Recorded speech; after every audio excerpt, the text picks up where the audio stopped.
I was in the United States Army from 1981 to October of 1987. I was a radio operator. A radio operator literally carries a radio on their back or has a mobile vehicle, what they call a rat rig, or a radio rig, and be deployed anywhere out in the jungle to provide radio telecommunications between the command posts and the troops out in the field. Both of my hips have been damaged due to several falls in the service. I fell off a cliff one time running through the jungle. Probably ran a good 5 to 10 miles, and we were running through the deep rainforest in Panama, and I lost my grip going down the side of this hill. And the hill must have been a good 45-degree angle, and I was trying my damnedest to stop myself with my M16 as I was sliding down this hill, and as I got more speed, I shot off this cliff and landed at the bottom of a pit with a bunch of boulders in it. So what we would do is we literally would practice these escape and evasion type techniques. We were at the swimming pool one time, all the troops at the pool, and I jumped off. We were forced to jump off with our rucksacks and our gear on to learn how to get out of the pool and recover. And I remember I jumped off and I could barely get out of the pool. I couldn't walk for about 2 weeks after the incident in the pool. I must have pinched something or jarred something in my back, but I was literally hunched over in my walking for about 2 weeks, and that continued. I continued to get these moments, or whenever I did anything extraneous, my back would pitch me up and start tightening up, and things were a bit different. They didn't have CAT scans and all that to where they could put me into a machine and actually check me, but the bottom line was they never x-rayed me. It wasn't until I complained and complained so many times that they finally did x-ray my back.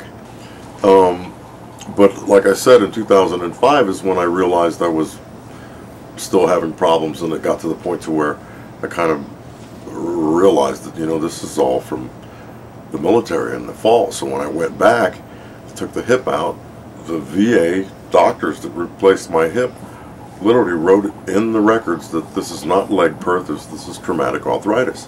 So I went and I filed another claim to reopen the initial claim, saying that there was erroneous finding and I need my disability benefits to be changed, and asked them to go back to the date of discharge and pay me those disability benefits, because mind you, I applied and they denied me. It was a mistake. They called it a clear and unmistakable error, acute.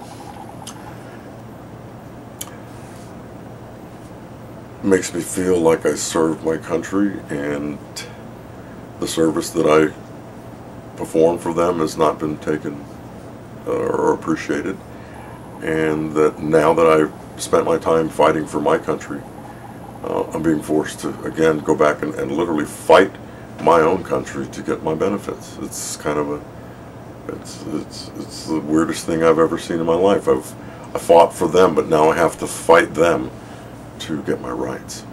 That there's a lag in the process, and has been a lag in the processing of disability claims forever. And now we're bringing back our troops from Iraq and Afghanistan, and they're falling into the same pool of people that are applying for benefits. So what was a backlog is now more than a backlog. It's become a nightmare, and there's suicides, there are families falling apart, there are individuals like myself that, as strong as I'd like to be, have been forced to change my lifestyle and give up some of the most precious items and things that I've had in my life, a way of living, surely, and most of the things that I've had, that I had bought, and things that I've earned throughout my life, personal property, I've either pawned, sold, or lost in the pawn shop. And it's getting so bad now that I'm being forced to move. And for lack of better words, the pride that I had as a soldier and as a citizen working, I feel like I've lost a lot of that.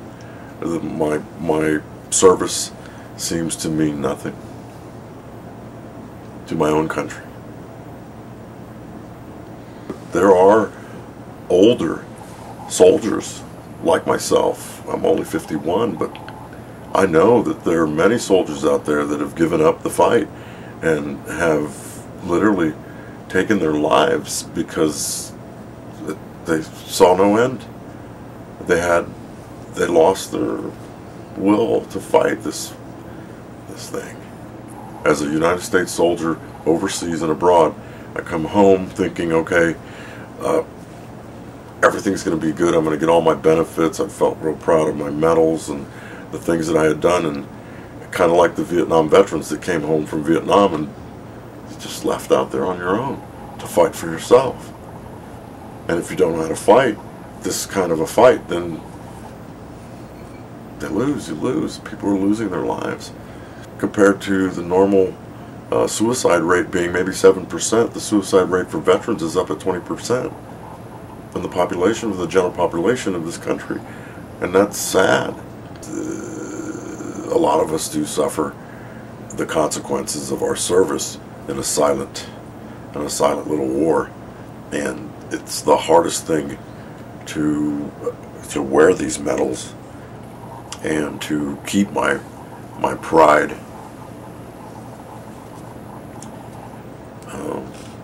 When I know my own country is not helping me, I feel abandoned.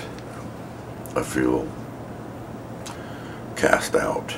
I actually feel that my own government is questioning me, and I'm having to prove myself.